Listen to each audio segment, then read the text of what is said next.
Hola, ¿qué les han parecido los temas? ¿Los encuentran interesantes? Pues bien, mi nombre es Nadia Lora y ahora continuaremos con la segunda parte de nuestra cápsula sobre gasto público.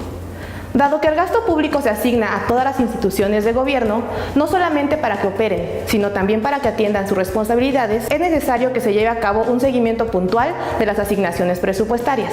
Con el objeto de atender esto, el gasto público se organiza con base en ciertas clasificaciones y conocer de manera precisa su destino. Cada una de las clasificaciones responde a una de las siguientes preguntas: ¿en qué se gasta? ¿Para qué se gasta? ¿Y quién gasta? La primera, la clasificación administrativa, permite saber quién gasta, ya que organiza el gasto público en ramos presupuestales y unidades responsables. Por ejemplo, se asigna cierto porcentaje del gasto al ramo 11, Educación Pública. Dentro de él podemos encontrar a la Secretaría de Educación Pública, a sus diferentes delegaciones, a otras instituciones, entre las que destaca, por ejemplo, la Universidad Nacional Autónoma de México o el Instituto Politécnico Nacional. A todos los que administran recursos y con él realizan sus funciones, se les conoce como unidades responsables. La segunda, la clasificación funcional y programática, responde a la pregunta ¿para qué gasta? Con ella podemos ubicar el gasto utilizado para cumplir con ciertas finalidades, funciones y subfunciones. A grandes rasgos, las finalidades agrupan funciones propias de gobierno, de desarrollo social y de desarrollo económico. A partir de estas, se asigna el gasto por programa presupuestario mediante su modalidad. Los programas se identifican con una clave.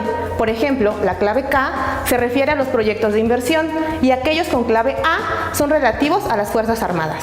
La clasificación funcional también permite organizar asignaciones del gasto federal y del gasto federalizado, es decir, los recursos que se transfieren a entidades federativas y municipios a través de fondos. Cada uno de estos fondos corresponde a un programa presupuestario. Finalmente, la clasificación económica atiende a la pregunta ¿en qué gasta? Con esto identificamos el gasto corriente del gasto de inversión. El gasto corriente se destina a la operación del gobierno como los sueldos, salarios, prestaciones, compra de materiales como medicinas, uniformes, pago de energía eléctrica, entre otros.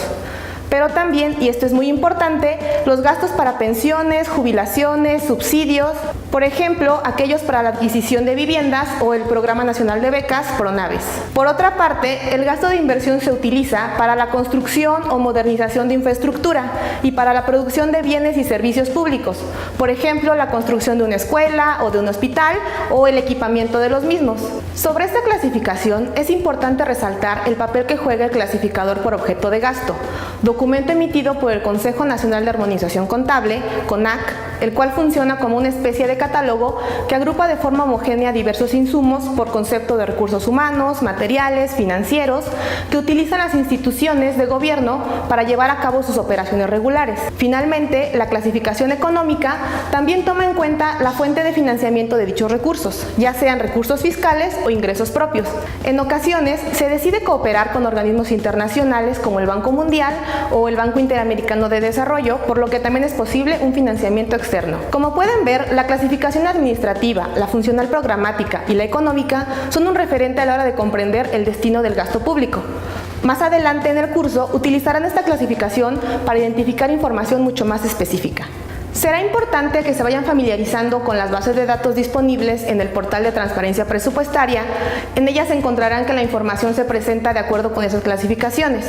Con ello pueden explorar información y organizar y presentar los datos que sean de su interés y podrán enfocarse, por ejemplo, en un ramo, una unidad responsable o incluso en una fuente de financiamiento que sea de su agrado.